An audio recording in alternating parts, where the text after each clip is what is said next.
6장, 7장을 우리가 산상설교라고 합니다. 누가복음 6장에는 평지설교가 나와 있습니다. 산상설교란 예수님께서 산에 올라가서 설교하셨기 때문에 산상설교, 그렇게 우리가 표현합니다. 오늘은 산상설교의 첫 시간입니다. 산상설교의 내용을 살펴보기 전에 먼저 산상설교의 서론에 대해서 말씀을 드리겠습니다. 예수님께서 산상설교를 하시게 된 배경은 뭘까요? 문맥을 통해서 우리가 살펴봐야 됩니다. 마태복음 4장 17절에 보면 예수님 공생의 사역이 시작이 됩니다. 회개하라, 천국이 가까이 왔느니라. 그렇게 공생의 사역을 시작하신 예수님, 마태복음 4장 18절부터 22절에 보면 4명의 제자를 부르십니다. 베드로, 안드레, 야고보, 요한. 나를 따라오라. 내가 너희를 사람을 낚는 어부가 되게 하리라. 그렇게 말씀하시고 제자들을 부르셨습니다. 그렇게 예수님은 공생의 사역을 본격적으로 시작하십니다. 마태복음의 저자 마태는요, 마태복음 4장 23절에 예수님의 공생의 초창기 사역을 3가지로 정리를 했습니다. 첫째, 예수님은 회당에서 가르치셨다는 겁니다. 두 번째, 천국 복음을 전파하셨다는 겁니다. 그리고 세 번째, 백성 중에 모든 병과 모든 악한 것들을 다 고치셨다는 겁니다. 3가지 사역이죠. 가르치시고 전파하시고 고치시는 사역을 하셨습니다. 그렇게 예수님께서 공생의 사역을 시작하시니까 오늘 본문에 보면 수많은 사람들이 소문을 듣고 예수님 앞에 몰려들었습니다.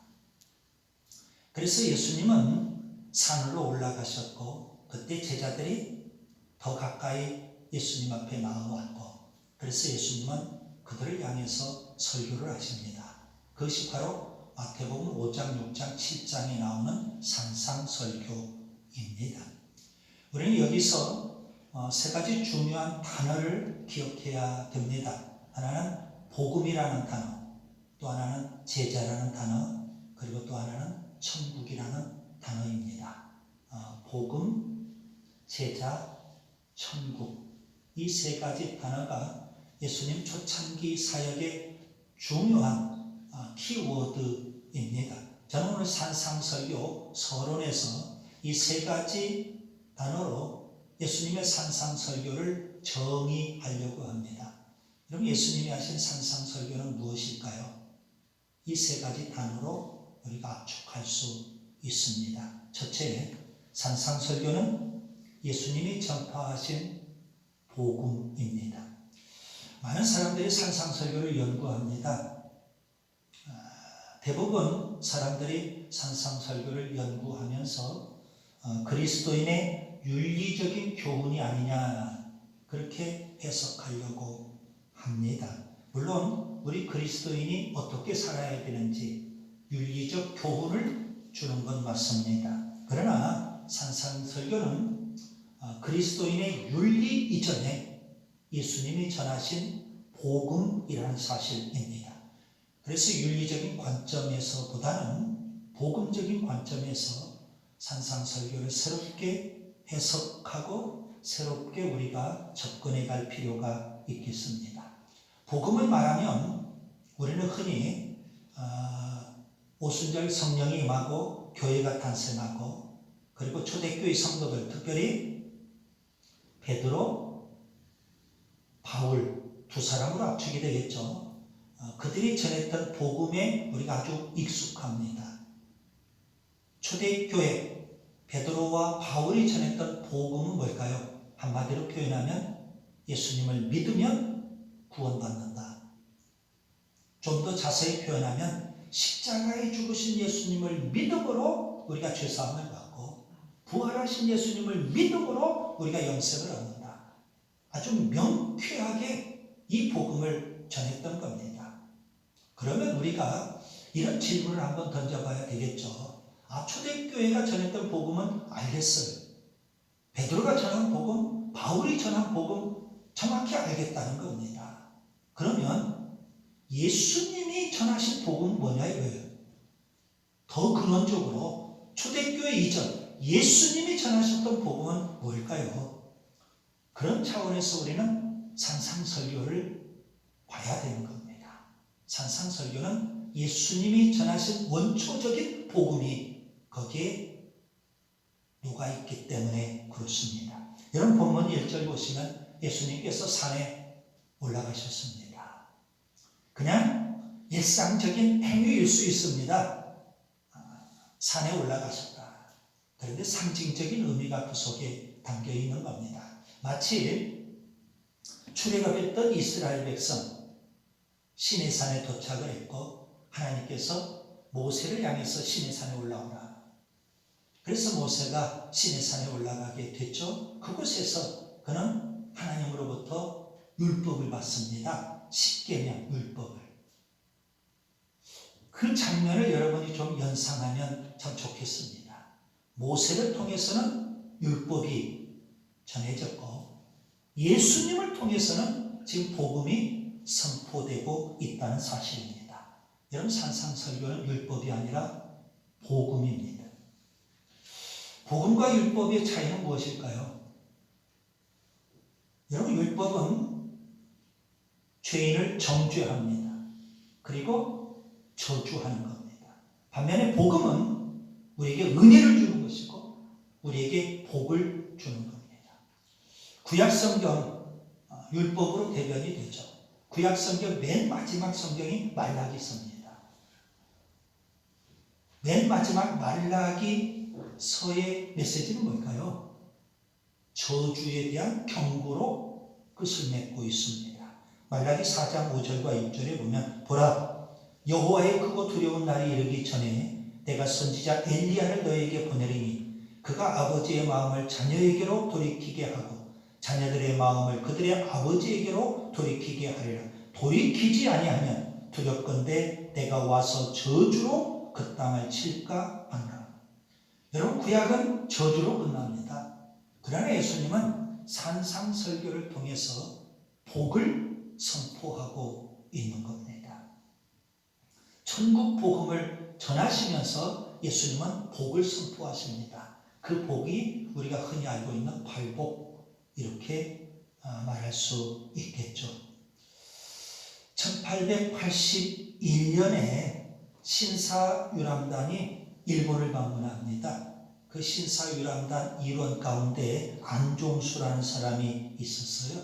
그가 일본 농학계의 권위자인 스다센 박사를 방문합니다.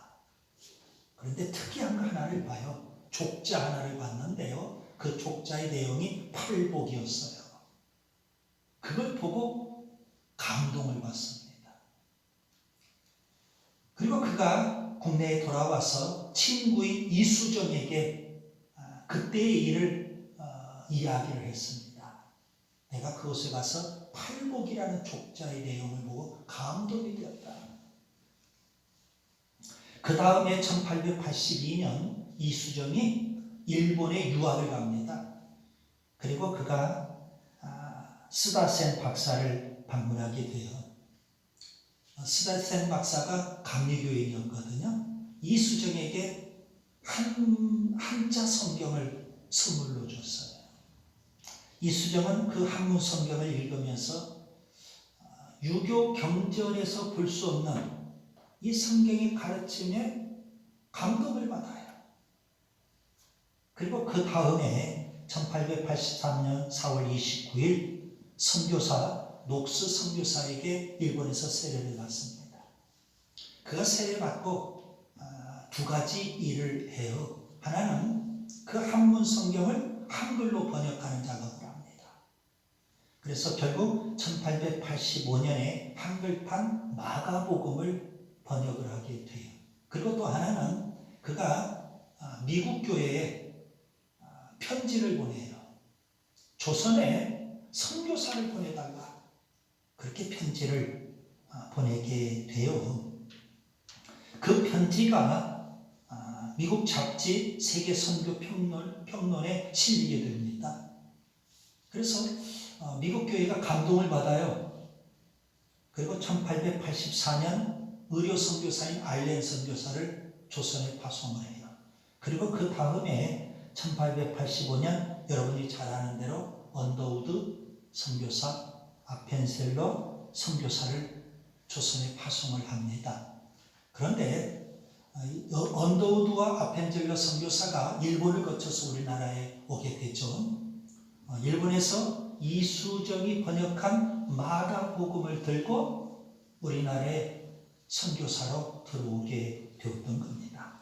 여러분, 초창기 선교 역사에서 아주 중요한, 아주 유명한 인물 이수정이 있다는 사실입니다. 그가 어떻게 해서 하나님 앞에 돌아오게 되었을까요?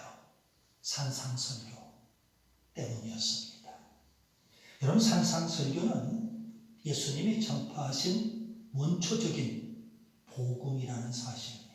그 다음에 두 번째, 산상설교는 예수님이 요구하신 제자도입니다. 여러분, 본문 1절을 자세히 보시면 두 개의 단어가 있습니다. 하나는 물이라는 단어가 있고 또 하나는 제자라는 단어가 있습니다. 예수님의 소문을 듣고 수많은 사람들, 무리죠. 그들이 예수님 앞에 몰려왔어요. 그때 예수님은 산 위에 올라가십니다. 그러니까 예수님의 제자들이 예수님 앞에 더 가까이 나아가게 된 겁니다. 그리고 예수님은 이제 설교를 하시죠. 마태복음 5장, 6장, 7장 산상설교를 하셔요. 자, 그러면 제가 질문을 던지려고 합니다. 예수님이 지금 누구를 대상으로 설교를 하셨을까요? 여러분, 무리입니까? 제자입니까? 마태복음 7장 28절을 보세요. 산상설교를 예수님이 끝내셨을 때 사람들의 반응이 나와요. 그때 많은 무리가 놀라운 반응을 보였다는 겁니다. 자, 그렇다면 산상설교를 들은 청중은요, 제자만은 아니라는 겁니다. 무리도 포함이 돼요. 무리와 제자, 그들 모두에게 예수님이 산상설교를 하셨어요. 그런데 예수님의 관심은, 설교자인 예수님의 관심은 많은 사람, 무리가 아니라 소수의 제자였던 겁니다. 왜 그렇게 말씀드릴 수 있을까요? 그 산상설교의 내용이 수많은 사람들을 대상으로 일반적인 말씀을 하신 것이 아니라 제자들에게 요구하는 수준 높은 제자도에 대해서 말씀하고 있기 때문에 그렇습니다. 자, 그렇다면 여러분, 무리와 제자의 차이는 무엇일까요? 무리는 예수님의 모든 병과 모든 약한 것을 고치신다는 소문을 듣고 예수님 앞에 왔던 사람들입니다. 그들은 갈릴리에서뿐만 아니라 대가볼리, 그리고 심지어는 예루살렘, 유대 지경 수많은 사람들이 옵니다. 오늘 본문에 보니까 요단강 건너편까지 소문이 났고 수많은 사람들이 예수님 앞에 몰려왔던 겁니다. 반면에 제자는요, 베드로, 안드레, 야고보, 요한, 그런 사람들에게 예수님이 직접 부르신 자들입니다. 나를 따라오라. 예수님의 부르심에 그들은 즉각적으로 결단합니다. 모든 것을 버리고 예수님을 따랐어요. 즉각적인 결단과 헌신이 있어요. 그런 사람을 우리는 제자라고 부르죠. 무리는 자신의 요구를 채우는 사람, 자신의 필요를 채우는 사람이라고 한다면, 제자는 예수님의 요구, 예수님의 필요를 채우는 사람이었습니다. 여러분은 예수님의 제자입니까? 아니면 무리입니까? 여러분, 예배당 안에도 설교를 듣는 많은 사람 가운데 제자도 있겠고요, 또 많은 무리도 있을 법합니다. 그러나 예수님의 관심은 무리가 아니라 제자에게 있었던 겁니다. 수준 높은 제자도를 예수님이 요구하고 계시기 때문이에요. 여러분, 예수님을 따르는 제자라면 뭔가 달라야죠. 무리와는 뭔가 달라야 할 겁니다. 저는 산상설교를 통해서 예수님을 따르고 예수님을 추종하는 제자라면 최소한 세 가지는 달라야 된다는 겁니다. 마태복음 5장에서 하나, 6장에서 하나, 7장에서 하나. 마태복음 5장에서는 성품이 달라야 됩니다. 여러분, 마태복음 5장 3절부터 10절을 보면 팔복이 나오죠. 많은 사람들이 팔복을 말할 때 복이 있다는 말씀에 관심을 둡니다. 그러나 여러분, 복이 있다는 말씀에 관심을 두기보다는 어떠한 사람이 되어야 하느냐에 관심을 두어야 합니다. 예수님을 따르는 제자는 심령이 가난한 자이고요, 애통하는 자, 온유한 자, 의에 줄이고 목마른 자, 긍휼히 여기는 자, 마음이 청결한 자, 화평하게 하는 자, 의를 위하여 박해를 받는 자입니다. 여러분, 이 8가지 덕목은 예수님의 성품이고요, 예수님을 따르는 제자의 성품입니다. 여러분, 제자라면 달라야 돼요. 뭐가 달라야 돼요? 성품이 달라야 되는 겁니다. 그 다음에 6장에서는 가치의 문제입니다. 가치가 달라요. 가치관이. 예수님을 따르는 제자가 세상적인 가치관을 갖고 살 수 있겠느냐? 세상 사람들은 돈의 가치를 두죠. 명예의 가치를 두죠. 권력의 가치를 두죠. 지식의 가치를 두죠. 예수님을 따르는 제자라면 하나님에게 가치를 두는 겁니다. 마태복음 6장 24절에 주님은 아주 단호하게 말씀하십니다. 한 사람이 두 주인을 섬기지 못할 것이니 호기를 미워하고 저를 사랑하거나 호기를 중히 여기고 저를 경히 여김이라. 너희가 하나님과 재물을 겸하여 섬기지 못하느니라. 가치가 달라요. 가치관이 다르다고요. 제자라면. 그 다음에 세 번째, 마태복음 7장에서 행동이 다릅니다. 대부분 사람들은 말 따로 행동 따로 그렇게 살죠. 그래서 입술로는 주여 주여 합니다. 그런데 행동은 불법을 저지릅니다. 그러나 예수님을 따르는 제자는요, 말씀대로 사는 사람입니다. 마태복음 7장 24절을 보세요. 누구든지 나의 이 말을 듣고 행하는 자는 그 집을 반석 위에 지은 지혜로운 사람 같다. 여러분, 산상설교에서 예수님이 요구하신 제자들은요, 굉장히 수준이 높아요. 일반 사람들이 그 말씀대로 살 수 없을 정도로 높은 수준의 제자도를 주님이 요구하시더라는 겁니다. 산상설교는 뭘까요? 예수님이 요구하신 제자도이거든요. 여러분, 우리 모두가 다 좋은 제자가 될 수 있기를 바랍니다. 그 다음에 세 번째 산상설교는 예수님이 약속하신 천국입니다. 예수님 공생애를 시작하시면서 마태복음 4장 17절에 보면 회개하라 천국이 가까이 왔느니라. 천국에 대해서 말씀을 하세요. 예수님이 선포하시고 예수님이 약속하신 천국은 어떤 것일까요? 우리는 흔히 천국 하면 천국에 간다 그렇게 생각을 해요. 천국에 간다. 그런데 예수님은 천국이 온다 그렇게 표현하셨어요. 회개하라 천국이 가까이 왔느니라.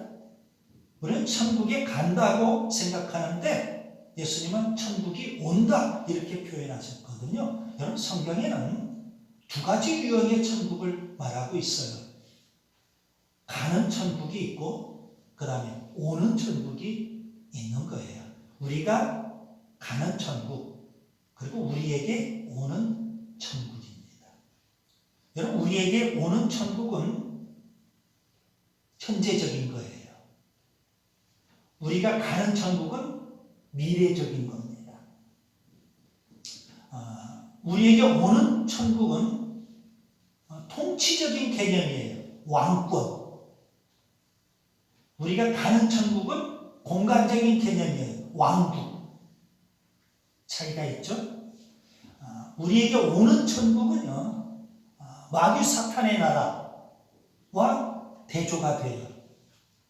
우리가 가는 천국은 지옥과 대조가 되는 겁니다. 여러분, 예수님께서는 우리가 가는 천국보다도 우리에게 오는 천국에 훨씬 더 강조점을 두고 있습니다. 누가복음 17장 20절과 21절, 하나님의 나라는 볼 수 있게 임하는 것이 아니요 또 여기 있다 저기 있다고도 못하려니 하나님의 나라는 너희 안에 있느니라. 천국이 우리 안에 있다는 겁니다. 하나님의 통치, 하나님의 주권이 임하는 곳, 그것이 바로 천국인 줄 믿습니다. 여러분, 우리가 죽어서 가는 천국 이전에 오는 천국, 그것을 우리가 이 땅에서 경험해야 됩니다. 하나님의 주권을 인정하고 하나님의 통치를 받고 하나님의 백성으로 우리가 이 땅에 살아야 한다는 말씀입니다. 여러분, 우리가 어떻게 하면 오는 천국을 경험하며 살 수 있을까요? 회개하라, 천국이 가까이 만나니라. 회개 없이 천국이 없고요. 회개하고 우리가 뭐 해야 돼요? 예수님을 믿어야 되죠. 그래서 저는 이렇게 표현할 수 있습니다. 회개 없이 천국 없고 믿음 없이 천국이 없습니다. 여러분, 예수님 왜 이 땅에 오셨을까요?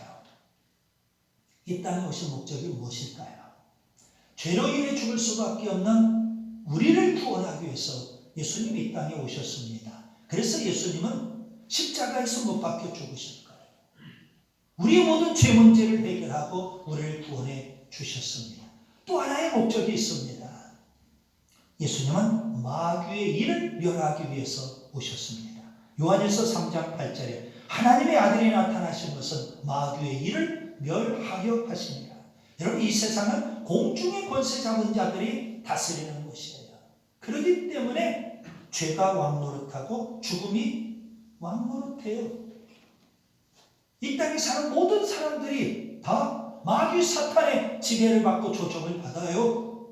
그래서 죄가 왕노릇하니까 죄가 요구하는 대로 죄짓고 살아요. 그리고 끝내는 죽음이 왕노릇하니까 죽고 말아요. 그런데 예수님은 이렇게 말씀하셔요.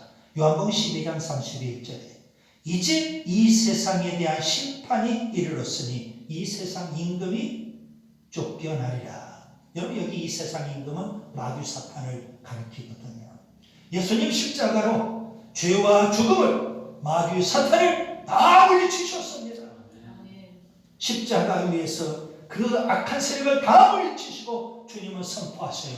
다 이루었다. 구원의 역사를 이루신 줄 믿습니다. 여러분, 산상설교를 우리가 관찰해 보면 독특한 구조가 있다는 것을 알게 됩니다. 산상설교 시작은 발복으로 시작하죠. 산상설교의 끝은 뭘까요? 마태복음 7장 21절부터 27절에 보면 말씀대로 행하는 자를 말하고 있거든요. 여러분, 산상설교 시작과 끝은 다 천국을 주제로 하고 있어요. 팔복만 봐도 팔복의 첫 번째 복, 여덟 번째 복이 다 천국에 대한 이야기예요.